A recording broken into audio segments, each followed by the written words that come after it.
नमस्कार, मैं हूं आपके साथ मयंक। देखिए, इस वक्त बड़ी खबर आ रही है। जिस तरह से अमेरिका ने ईरान के न्यूक्लियर साइट्स पर हमला किया, उसके बाद अब ईरान ने बदला लेना शुरू कर दिया है और बड़ा हमला ईरान की तरफ से किया गया है इजराइल के ऊपर। देखिए, ऐसा ऐसा बताया जा रहा है कि 100 से ज्यादा मिसाइल्स जो है, सैकड़ों मिसाइल्स ईरान की तरफ से फायर कर दी गई हैं इजराइल के ऊपर। जहां जिन इस हमले में तेल अवीव में बहुत बड़ी तबाही हुई है। कई मिसाइल्स तेल अवीव में बिल्डिंग्स पर गिरी हैं। कई इंपॉर्टेंट मिलिट्री इंस्टॉलेशंस हैं इजराइल के जो तबाह हो गए हैं। इसके अलावा यरूशलेम के आसमान में आप देख सकते हैं, तस्वीरें बाहर आ रही हैं। एक साथ कई मिसाइल्स जो है वो ट्रेवल करते हुए दिखाई दे रही हैं।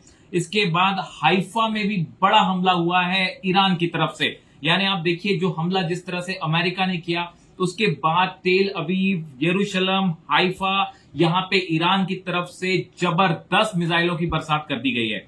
इसी के साथ ईरान की सेना की तरफ से बड़ा दावा किया गया है कि जो नेस जियोना है इजराइल का, यहां पे बायो वेपन प्लांट है इजरायली सेना का, इसको मिसाइल हमले में पूरी तरह से तबाह कर दिया गया है। ये जो इजरायली सेना का बायो प्लांट है, बायो वेपन प्लांट है, इसके ऊपर जो है एक मिसाइल गिरी है और बड़ी तबाही हुई है। देखिए, ये हम अभी बात कर रहे हैं उन हमलों की जो ईरान की तरफ से पलटवार किया जा रहा है। और देखिए, सबसे बड़ी बात है कि अब ईरान ने जिन मिसाइलों का इस्तेमाल किया है वो बेहद घातक और लॉन्ग रेंज मिसाइल्स हैं, जिसका अब तक इस्तेमाल नहीं हो रहा था। इसमें खुर्रम शहर 4 मिसाइल शामिल है। अब ईरान ने अपनी सबसे घातक मिसाइल से हमला शुरू कर दिया है। खुर्रम शहर 4 मिसाइल दागी गई है, खैबर मिसाइल दागी गई है और फतेह 2 भी दागी गई है। देखिए, ये कहा जा रहा था कि अब तक ईरान फतेह 1 मिसाइल का इस्तेमाल कर रहा है, लेकिन अब ऐसी खबरें आ रही हैं कि फतेह 2 मिसाइल भी ईरान की तरफ से इस्तेमाल होनी शुरू हो गई है। वैसी सेजिल मिसाइल है ये मिसाइल है, हमने देखा था ये पीछे भी 2 दिन पहले भी ईरान की तरफ से फायर की गई और अब एक बार फिर सेजिल मिसाइल से बड़ा हमला हुआ है। देखिए, जिस तरह से सुबह आज हमले हुए, कल रात को हमले हुए अमेरिका के द्वारा फोर्दो में, इस्फहान में और नतांज में, उसके बाद एक बड़ी खबर निकल के आई है वो फोर्दो के बारे में। देखिए, ये कहा जा रहा है कि ईरान की तरफ से ये कहा गया है कि फोर्दो में जो एनरिच्ड यूरेनियम था वो वहां से हटा लिया गया था। देखिए, ध्यान से समझिए इस बात को। फोर्दो में जो एनरिच्ड यूरेनियम था वो अमेरिकी हमले के पहले वहां से हटा लिया गया था। आप देखें, कुछ तस्वीरें भी सामने आई हैं। ये 19 और 20 तारीख की तस्वीरें हैं, जहां पे फोर्दो प्लांट के पास कुछ व्हीकल्स दिखाई दिए हैं और ऐसा बताया जा रहा है कि ईरान को ये आशंका थी कि अमेरिका हमला कर सकता है, इसलिए पहले ही ईरान ने एनरिच्ड यूरेनियम वहां से हटा लिया था। ये बहुत बड़ी खबर है। ईरान की तरफ से कहा गया है कि फोर्दो की इंटरनल और एक्सटर्नल टनल्स को ही नुकसान हुआ है। फोर्दो प्लांट को, उसका जो कोर एरिया है, उसको नुकसान नहीं हुआ है। यानी अगर हम ईरान की बात माने तो ईरान के पास एनरिच्ड यूरेनियम जो था वो पूरी तरह से सुरक्षित है। बड़ा सवाल यह है कि ईरान की तरफ से आगे क्या किया जाएगा। इजराइल पर तो ईरान ने मिसाइल्स की बौछार शुरू कर दी है, ये हम सब देख ही रहे हैं। और देखिए, अब जो सुप्रीम लीडर है अली खामेनी साहब, इनकी तरफ से बड़ा बयान आया है कि हम अमेरिका को वो जख्म देंगे जिसके बारे में अमेरिका ने अब तक सोचा भी नहीं होगा। यानी देखिए, एक मैसेज, संदेश क्लियर है। जो इनके सुप्रीम लीडर हैं अली खामेनी साहब, इनकी तरफ से मैसेज बिल्कुल क्लियर है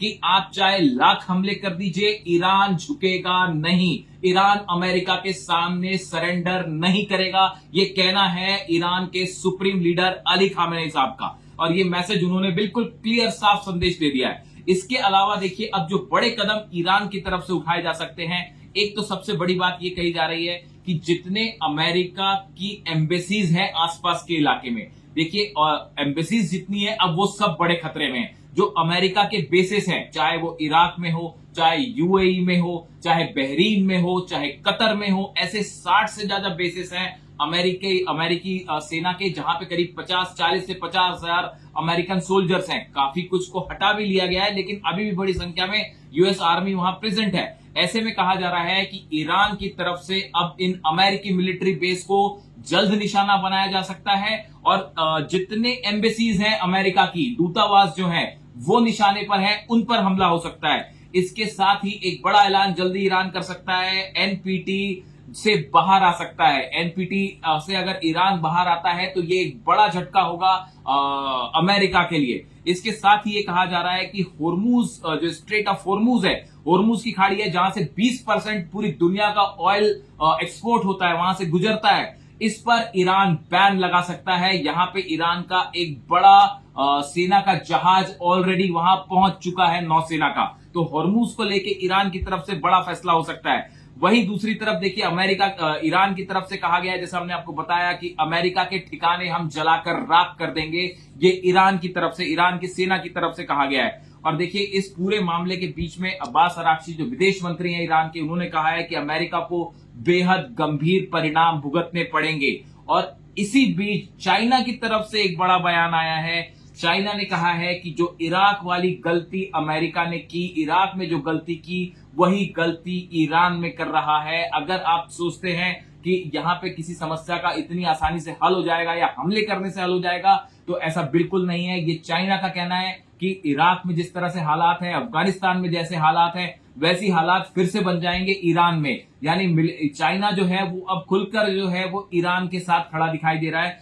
अब इस पूरे मामले में रूस का रुख क्या होगा, ये बहुत गौर करने वाली बात है। देखिए, रूस की तरफ से अभी तक कोई इस हमले को लेकर कोई बड़ी प्रतिक्रिया नहीं आई है। पुतिन ने कल कहा था कि अगर हमले होते हैं अमेरिका की तरफ से और न्यूक्लियर साइट्स को निशाना बनाया जाता है तो ये बेहद खतरनाक होगा और कोई बड़ा हादसा हो सकता है। एक गौर करने वाली बात आप देखिए कि हमले हुए नतांज में, फोर्दो में, इस्फहान में, लेकिन जो बुशहर प्लांट है वहां पे अटैक नहीं हुआ है, क्योंकि बुशहर प्लांट में रूस के वैज्ञानिक भी हैं, रूस के साइंटिस्ट भी हैं, न्यूक्लियर साइंटिस्ट वहां प्रेजेंट हैं।